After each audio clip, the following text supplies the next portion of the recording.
আসসালামু আলাইকুম। HSC 25 batch, আশা করি সকলে ভালো আছো। তোমাদের এইচএসসি পরীক্ষা তো এখন শেষ, কারণ আশা করি সকলের পরীক্ষায় মোটামুটি ভালো হয়েছে।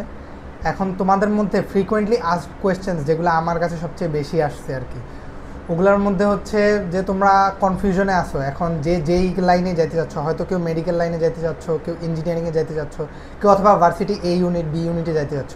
এখন তোমরা কোথায় ক্লাস করবা, কিভাবে এক্সাম দিবা, এইসব কোয়েশ্চেনগুলো তোমরা ফ্রিকোয়েন্টলি আস্ক করতেছো। এইগুলার আনসার নিয়ে আজকে আমরা ভিডিও দিব। এখন ফার্স্ট অফ অল যদি আমার কথা বলি যে ইঞ্জিনিয়ারিংয়ে তোমাদের যাদের ইঞ্জিনিয়ারিংয়ে পড়ার ইচ্ছা আছে অ্যান্ড তোমরা কীভাবে আগাইতে পারো এই অ্যাডমিশন ফেজটাতে। এখন এই অ্যাডমিশন ফেজটাতে তোমাদের অ্যাপ্রোচ কী হবে জানো? সবচেয়ে বেশি তোমরা যেই জিনিসটাতে ফোকাস দিবা ওইটা হচ্ছে এক্সাম দেওয়া, অ্যান্ড এক্সামটা হবে তোমাদের অফলাইনে।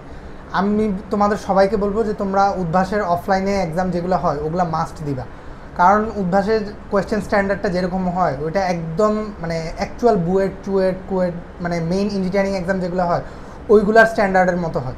তো ওইগুলোতে যদি তুমি এক্সামটা দাও তোমার নিজের র্যাঙ্কটা বুঝতে পারবা যে ন্যাশনাল লেভেলে তোমার র্যাঙ্কটা কোথায় আছে, অ্যান্ড মেইন ফোকাসটা এক্সামের উপর দিবা। আর ক্লাসের ক্ষেত্রে বলবো যে সব ক্লাস কিন্তু তোমার করা লাগতেছে না।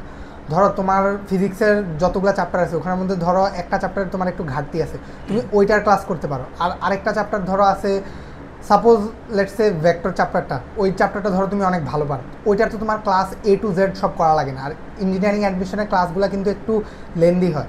সো তুমি যদি ধরে ধরে সবগুলা ক্লাস করতে যাও তুমি কিন্তু আসলে শেষ করতে পারবা না। তো এইটা কিন্তু উল্টা আরও তোমার টাইম লস হবে।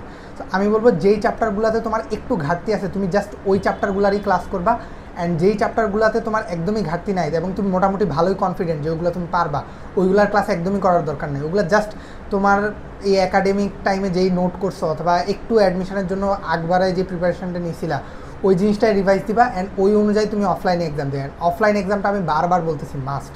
অ্যান্ড তোমার যদি ইচ্ছা থাকে তুমি অনলাইনে এক্সামটা দিতে পারো, ওইটা অপশনাল, ওইটা ম্যান্ডাটরি না, বাট অফলাইন এক্সামটা কিন্তু ম্যান্ডাটরি।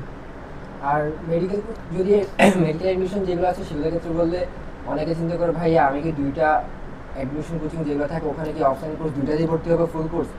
এখন ভর্তি হওয়ার ক্ষেত্রে আমি বলবো না।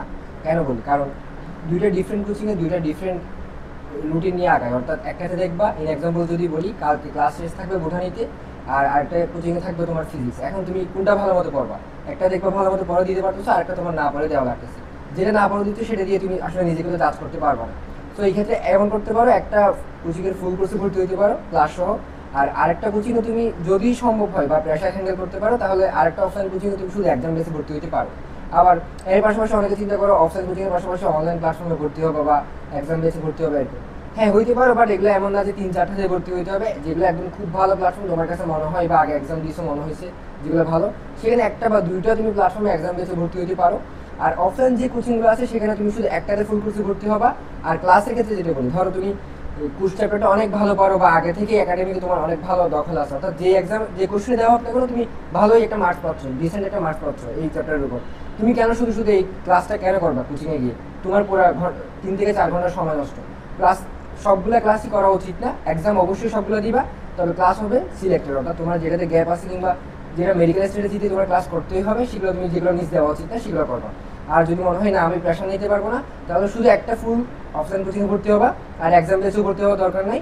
আর শেষের দিকে গিয়ে অবশ্যই আরেকটা কোচিংয়ে তুমি মডেল টেস্ট প্যাকেজ যেটা থাকবে, অর্থাৎ সাবজেক্ট ফাইনাল, পেপার ফাইনাল, তারপর মডেল টেস্ট যেগুলো থাকবে এগুলো দেওয়ার জন্য আরেকটা ডিফারেন্ট কোচিংয়ে ভর্তি হতে পারো। কারণ একটা কোচিং সবসময় দেখবে একটা স্ট্রেট লাইন প্যাটার্নে যাচ্ছে, অর্থাৎ একদম সিমিলার প্যাটার্নে যাবে, কিন্তু অন্য একটা কোচিংয়ে ভর্তি হলে দেখবে ওরা একটা ডিফারেন্ট প্যাটার্নে কোশ্চেন করতেছে।